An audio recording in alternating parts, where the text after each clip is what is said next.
یہ جو بنگلہ دیش کی صورتحال ہوئی، جس طرح حسینہ واجد صاحبہ کو وہاں سے بھاگنا پڑا، اور جو بھی معاملات پچھلے ہفتے آپ نے خود دیکھے، مانیٹر ہوئے، اور پھر جماعت اسلامی پہ وہاں پابندیاں، کیا کیا ظلم کیے گئے، اس چیز کو آپ لوگ کیسے دیکھتے ہیں؟ ظاہر ہے بنگلہ دیش تو اس وقت ایک آزاد ملک ہے، اس کی جو اندر کی پالیٹکس ہے وہ ان کا اپنا معاملہ ہے. پھر عوام کا جو احتجاج اور نوجوانوں کا جو ایک بڑا انقلابی پیغام ایک طاقت بن گیا، یہ بنگلہ دیش کا اپنا حق ہے.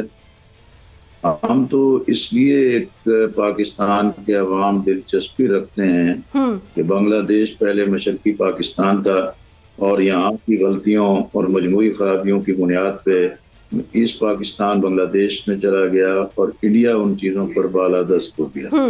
آپ دیکھیں شیخ مجیب الرحمان خاندان کے یہ دوسری مرتبہ حشر ہوا ہے. خود شیخ مجیب الرحمان کو قتل کیا گیا، حسینہ واجد آئیں اور انہوں نے بھی ایک آمرانہ سوچ کے ذریعے، غیر جمہوری طریقے کے ذریعے اپنے مخالفین اور بالآخر انہوں نے نوجوانوں اور طلبہ کے ساتھ ایک ایسی چھیڑ چھاڑ کر لی کہ جس میں کمزور حکومت جو ہے کہ وہ نہ ٹھہر سکی.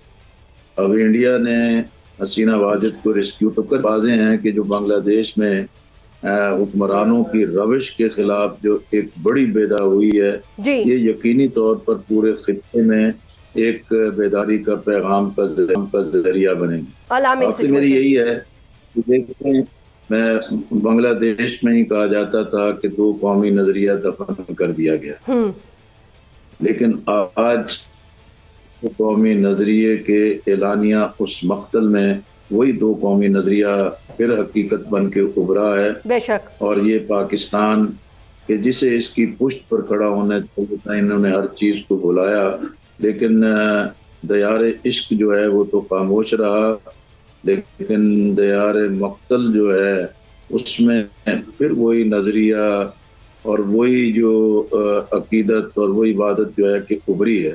میں سمجھتا ہوں کہ اس تازہ ترین حالات بنگلہ دیش اور پاکستان کے درمیان یقینی طور پر تعلقات کی قربت بھی پیدا ہوگی. بے شک بے شک. اور جو ہماری ایک طویل مدت کی دینی بنیاد پر، وحدت کی بنیاد پر، باہم محبت کی بنیاد پر جو بنیادیں موجود ہیں، وہ انشاءاللہ پھر زور سر چڑھ کے بولیں گے.